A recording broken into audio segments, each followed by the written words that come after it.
big announcement. He will be joining Nike's Jordan brand, with the deal reportedly worth $75 million over 7 years. And it didn't take long for the news to spread, with a Zion billboard popping up right down the street across from MSG, Madison Square Garden. Salt in the wound for Knicks fans, but it's nothing new of late. See, you're happy about this, I would imagine. You being a huge Jordan fan, call him not only the greatest basketball player, but the greatest marketer of all time. His tennis shoes. Yeah, tell me where I lied. Well, I'm just setting you up here on this. Nick was upset this Zion. No, I wasn't. Yeah, they were great. He has a great basketball shoe. He's either signed with Jordan or signed with LeBron. Those are the best shoes, especially for his body type. But yes, and I like the way they photoshopped it, Jenna. They slimmed him out. They lost some weight on him. Jordan knows. I thought he was going to sign with Nike. I'm glad he signed with Nike. Where I was surprised is I thought he might, a la LeBron, Durant, Kyrie, Paul George, get his own signature line, as opposed to join Russell Westbrook, Blake Griffin, some others folded into the Jordan brand part of it. I thought that would be Nike's biggest selling. Yeah, I think most of those are just ego. When you have a shoe like LeBron, the way he's established it, and Jordan, why would I want to compete? These guys just do it like once I get to the league, I want my own shoe. But I believe that the basketball shoes are better, the LeBrons are better, and the Jordans are better to wear for his feet, for his career. Your idea that he could have become the first LeBron athlete, because LeBron doesn't have anyone that signed under him like Jordan brand, was a really good one because of his size and the bulk on him. Are you surprised he didn't just sign with the Steph Curry sneakers? No, he's not going to be cutting grass for a living. What about Shaq? He's playing basketball. I mean, can you get them in the United States? Goodness gracious, those things are made overseas somewhere. Didn't we ban those things? Time now for stories to start your morning. Ian Rappaport reporting that Melvin Gordon will be holding out as the Chargers arrive at camp today. The Pro Bowl running back will be subject to fines, and contract talks are expected to halt as the team focuses on the running backs at camp. All right, Chris Carter, how do you see this one playing out? It's not going to end well. It's going to be a major distraction there for the Chargers. They're not going to pay him. They've been doing this for a long time. They're not in love with Melvin Gordon at those prices for a running back, so he's going to have to play it out, and I believe that potentially he can be franchised after the season, or you have to hit free agency, but I don't believe the Chargers will pay him. I think this is going to end up with Melvin Gordon playing under the terms of his current deal, a few $100,000 lighter due to fines for missed time. It's unfortunate for him. I don't think he has the leverage. I also don't think he has the sustained level of excellence to be able to make these types of demands. I'm all for everyone getting paid. I think he might be overplaying his hand in this spot, though, particularly by not showing up for camp. All right, moving on to Seattle now. Linebacker Bobby Wagner seeking a new deal, but he says he'll attend training camp and will be cautious until he has a new contract. Nick, you like this approach? Well, it seems like exactly what you recommended Melvin Gordon do, and other guys that are in this situation. Show up, but be careful. If you're not comfortable playing in the preseason games, don't do it.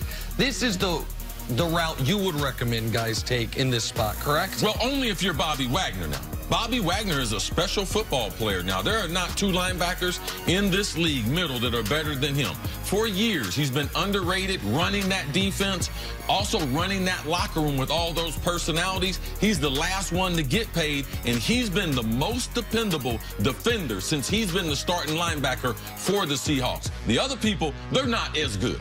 Ezekiel Elliott and him have the same type of resume. Bobby's been doing it longer, but Melvin Gordon, him, no. They're both out west. That's about the same. They're both in the NFL. No, he can't do what Bobby Wagner's doing.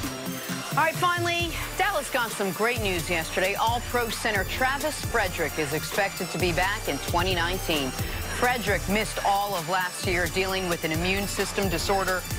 All right, Nick, what's the ceiling for the Cowboys if they are at full strength? Well, last year, they were carried by their defense this entirety of the season. In the second half of the season, the offense did its part. They had a top 10, I think the 7th-ranked scoring defense, 6th-ranked yardage defense, and an offense in the second half of the year approached that top 15.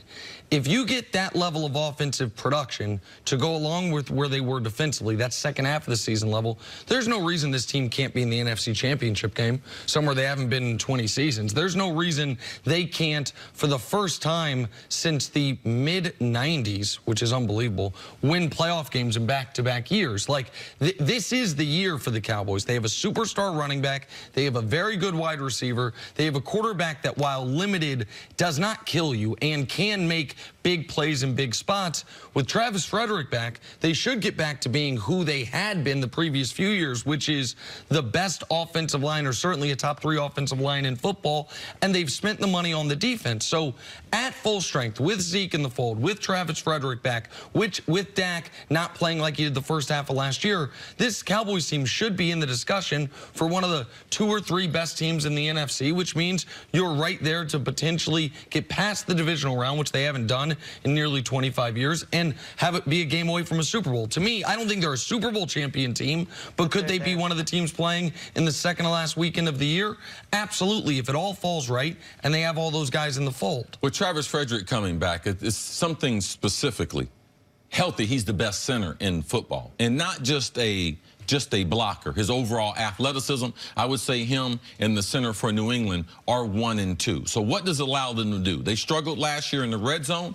His backup, he was adequate, but he's not a star. Travis Frederick, he will not be overwhelmed in the red zone. They would get in the gap next to the center guard, and they would overwhelm them in the red zone, get penetration, take them out of their running game, and cause the quarterback problems. He's also a veteran. He's going to help your quarterback get better, because with the line calls and the pass protection, it should give Dak more comfort. And Dak doesn't have to assume all the responsibility that he had last season. They should share in that. And Travis is such a good athlete. He's not your normal center. Normal centers, they are good to the right and to their left, but he's great in space. He can pull on a run and be able to get the edge, to be able to get you a running hole. And in the screen game, he is one of the best in the business as far as setting it and getting outside for Ezekiel Elliott or someone else to be able to break free. So at full strength, if their line can return to being one of the top 3 offensive line, Pro Football Focus has them ranked, if Travis is healthy, number 2. But if they can be a top 3 offensive line, I said it yesterday, when they win time of possession, when they play less than 30 minutes, their defense was 8-0. So Travis Frederick in that offense, it plays a huge part in how Dallas, and if they're going to have Super Bowl aspirations, that undersized defense has got to play a little bit of time so they can be quick, force some turnovers. But Travis Frederick coming back, he is a star in the NFL, and there are only a few stars that we have on the offensive line. Well, I hate to be Debbie Downer, but the same conversation we had with Melvin Gordon. Yeah, if at full strength this team is potentially Super Bowl bound or playoff bound, but how much of a distraction is going to be all those contract talks and they're all showing up right stuff? now. They I mean, we don't know what Zeke's going to do, but there's no. They're all under contract. And Amari's not holding out. Dak's not holding out. And we'll see what happens with Zeke. Like, yes, if some of their best players are not there, then most notably Zeke, then to me, they go from being a team that could make the NFC Championship. Without Zeke, I don't think they're a playoff team. I think he is that important. He's the most talented player on their team. But the ability of this team to have a dominant, I know it's the most boring part of the team to talk about, offensive line is, I mean, they have a all-pro left tackle.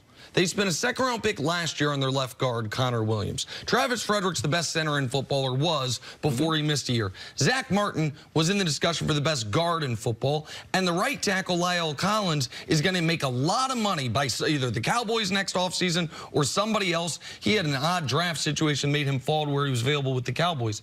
If those guys all play to their abilities, then even if Dak plays poorly, he can't kill you. We know Zeke will have the open running holes. And so that's where this team's at its best. That's where they were at their best in 2016. Was that offensive line crushed people. I think Travis Frederick, I think Chris's point on what Dak had to do pre-snap without having Travis there, the adjustment to the new center at the beginning of the year, I think that's an important part. And if he's back with that, how much easier that makes Dak's job, I think that's a critical part for the Cowboys this upcoming season. All right, let's pause and move to the NBA now. The LA Lakers' quest to help LeBron